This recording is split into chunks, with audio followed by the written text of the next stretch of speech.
This is Matthew Cratter from Bitcoin University, and today I wanted to talk about some good news for the upcoming Bitcoin spot ETFs.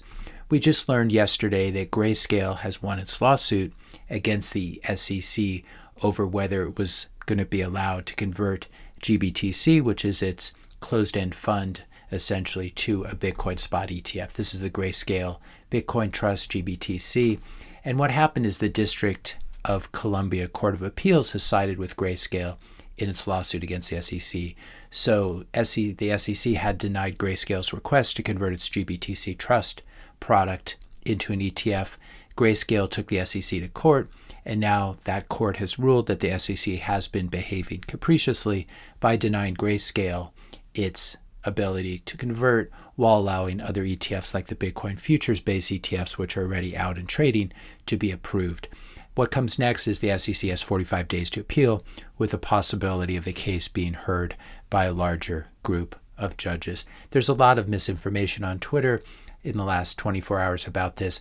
Contrary to what people are saying, this does not mean that Grayscale has been given the automatic go-ahead to convert its product to an ETF. It's still going to need to file a revised application, a spot ETF application, along with everyone else, and get in line. However, this ruling is still quite significant, and you can tell by Bitcoin's price movement that the market thinks it's significant because it suggests, and we're going to look into this language, it suggests that the SEC probably cannot stop Bitcoin spot ETFs being approved going forward, which we already sort of knew, since BlackRock would never have gone to all the work of creating a Bitcoin ETF if BlackRock didn't think that it would be approved. If we take a look at how Bitcoin is trading, at least while I'm recording this, Bitcoin is above 27,000. It's trading above the 200-day moving average, which it hasn't been above for over a week.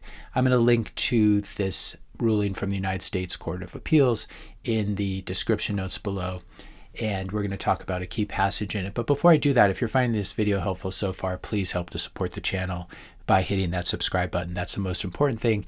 Liking this video if you enjoyed it, and also leaving a comment or question or suggestion for a future topic. So the key passage, or one of the key passages from this ruling, is this, and I'm quoting: "The Bitcoin futures ETPs," that stands for exchange traded products, and as I said earlier, these are products that have already been approved and are trading. These Bitcoin futures backed ETFs essentially hold CME futures contracts, Bitcoin futures contracts, but their exposure to the spot market is nearly identical to Grayscale's proposed exchange-traded product. Grayscale presented uncontested evidence that there's a 99.9% correlation between Bitcoin's spot market, the spot price of Bitcoin, and CME futures contract prices on Bitcoin. This tight correlation is not a coincidence because Bitcoin futures prices are ultimately based on spot market prices, and of course at the front end of the futures curve, and upon settlement they converge to the spot price. So I think this is a significant passage, and I think this is what the market's been looking at, because this probably removes one of the last barriers for approving a Bitcoin spot ETF. Now that judges and lawyers and bureaucrats are finally forced to recognize in a legal setting that Bitcoin spot and Bitcoin futures, especially the front month of the Bitcoin futures curve, move together for obvious arbitrage reasons.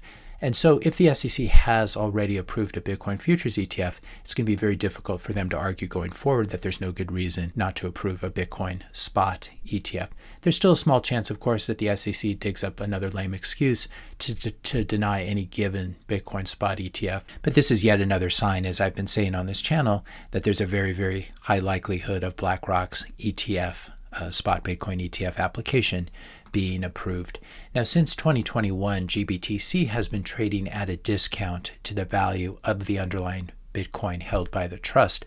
And it was one of those things when the GBTC premium flipped to a discount. This was one of these things that blew up many of the actors in the crypto space in 2021. But it's been trading at a discount since early 2021.